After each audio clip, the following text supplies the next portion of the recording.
Hey guys, it's David from Juki Junkies, home of Gigi's Fabric Shop, and today we're going to be going over seam gauges. What seam gauge you should be using on what projects you're sewing.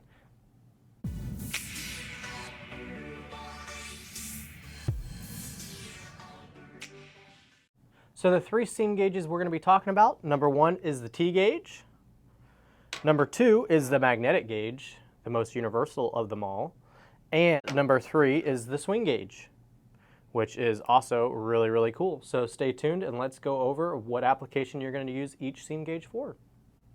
So let's start off with the T gauge. The T gauge is great for your TL mechanical machines or any machine with a mounting plate. The T gauge is going to be great because you're going to set it to one seam allowance and forget about it, and that's the seam allowance you're going to be sewing with. If you have to adjust your seam allowance, you have to loosen your screws and adjust the T gauge. The T gauge is really good for working with curves and sewing with a seam allowance, or if you're sewing with thicker materials because it's got the highest edge. It's a little bit thicker than you could see on the swing gauge. It's a little bit taller. So it's definitely better for the thicker materials, and to install it, it's very simple.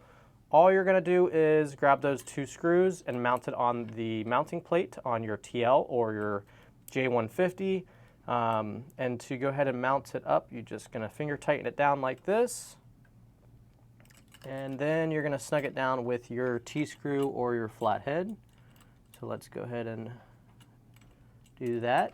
So now I just snug it up with my fingers so that it's not moving around so much. And I'm going to go ahead and grab my handy dandy ruler. Okay, ready? Mm-hmm. So I'm going to go ahead and grab my little ruler, which we do have this on JukiJunkies.com, link in the description. And let's go ahead and set this to 1/4 of an inch. So I'm going to put my needle down so I can figure out where I want it to be. And it actually looks like we're already at 1/4 of an inch. So now that I found that we're at 1/4 of an inch and I feel like this is nice and level and straight, I'm going to go ahead and snug down these little flatheads with my flathead screwdriver. This is also linked in the description, or you can use your T-screw. So I just like to tighten that down nice and snug, and now I can go ahead and start sewing. So let's go ahead and put some material underneath there, drop down our foot, and begin sewing. So as you can see, this is 4 layers of denim, and it still has plenty of room on this seam gauge. It's not trying to go over that. So as you can tell, this is going to be really nice for your heavier, thicker materials. We could even fold it over to 8 layers, and it still has enough space or enough surface area to kind of guide that material along the seam gauge. So let's go ahead and jump into the swing gauge. So let's go over the swing gauge. The swing gauge is great for the person that's going to be fluctuating between seam allowances on their projects and don't want to have to loosen and tighten these screws every single time they switch seam allowances. So that's when the swing gauge comes in hand.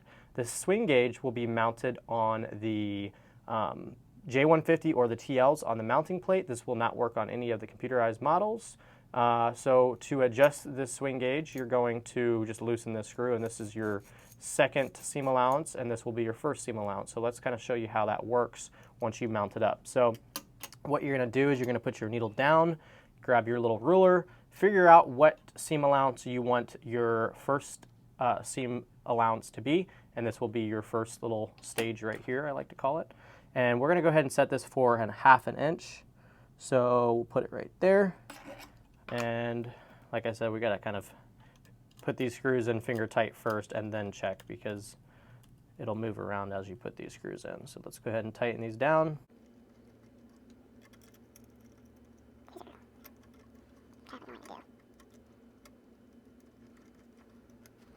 Okay, so now that we have those finger tight, now we can really set our seam allowance. So we're going to do 1/2 inch. This ruler really makes it easy to set. So now that we have that marked, we're just going to tighten it down a little bit tighter so it doesn't move around. There we go. And then now let's set our second stage, which will be our second seam allowance. Let's set it to 1/4 of an inch, which I do have this little tape measure right here, which this is also going to be linked in the description. It is really nice for setting your seam allowances. There we go. Or just eyeballing it while you sew. So now we have 1/2 inch and 1/4 of an inch just on a fly. All you have to do is just swing this in and out. So it's really, really cool for the projects that you're going to be working with multiple seam allowances. So we're going to sew with 1/4 inch real quick. And then we're going to cut that. And then we're going to go to 1/2 inch. Very, very nice. And remember, like I said, the T-gauge has that bigger edge. This is 4 layers of denim, and it's already kind of getting close to the top, or getting closer to the top. 8 layers would be a little bit much for this. So just keep that in mind. If you're working with thicker materials, the T-gauge will kind of shine a little bit more than the swing gauge. But the swing gauge is really, really nice for that person that's wanting to switch between seam allowances throughout their project. It's very, very sweet. So let's go ahead and talk about the magnetic gauge next. Hey guys, have you been wanting to add some fabric to your stash and not break the bank? These are $5.99 a yard for 5, 10, 20, and 30 yard increments. Check it out, link in the description of this video. There's all these little different fabrics. They're all really high quality, 100% cotton materials, and it's a mystery bundle. So if you pick 5 yards, you're gonna get a mystery of 5 yard material fabrics. Some might be in 2 yard increments, some might be in 1 yard increments. It kind of just depends, but let's just highlight what I have in my hand. So these are all 1 yard cuts you might be getting in your order. And I didn't shift through it and pick the prettiest ones. I kind of just picked out the top stack. And you can make really cool summer projects. Maybe your kid's at home or your grandkids are at home and you want to teach them how to sew.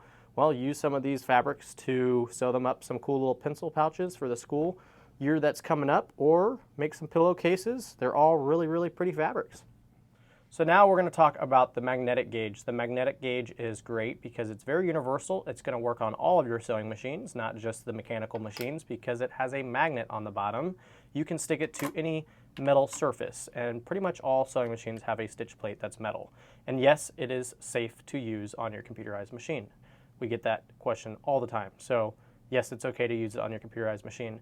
So as you can see, it has a little bit of a curved edge here and here, which allows you to kind of work with curve when you're sewing something that's curved or a circular. If you're sewing a circle and you need a little bit of a seam allowance on a curve, it'll kind of help guide that curve into the seam gauge. So that's really cool. This is going to be best used for the person who's possibly sewing a project and doesn't constantly really want that T-gauge or the swing gauge to be in their throat space area. Maybe it's kind of getting in the way of their material. So they're sewing and they want to remove it real quick and sew without it. And then if they want to sew with that 1/4 inch, they can kind of just push that on there real quick and achieve that 1/4 inch, or achieve that 1/2 inch, or achieve that 3/4 inch. So it's really nice because it's very versatile, very quick to remove. It's a great seam gauge to bring on vacations and trips with your travel machine, because it's just nice and handy. It's very easy to just throw on your machine and start sewing. So let's just kind of show you how to use it. So we're going to go ahead and set it to, let's set it to 3/4 inch, which will be right about here. So bam, set that up and needle up, and you're good to go.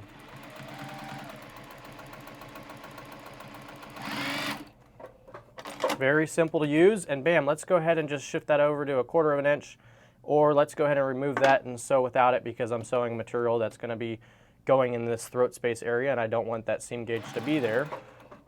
The magnetic gauge really is nice, very versatile. Thank you guys so much for watching this video. I hope this kind of made you a little bit more familiar with the seam gauges out there and what options you have to use on your sewing machines. If you guys enjoyed it, please drop a comment down below kind of sharing which seam gauge you enjoyed learning about the most, or maybe which one you use the most. And make sure to also give us a thumbs up and subscribe. We actually post new videos every Sunday, 5:30 p.m. Eastern Standard Time. And we also have been doing lots of shorts. So make sure you subscribe and watch all of our shorts, because we do small little shorts highlighting each little accessory for all the sewing machines. And it's very straight to the point. It's only like 20, 30 seconds. So definitely check those out. Thank you so much, and we hope to see you next Sunday.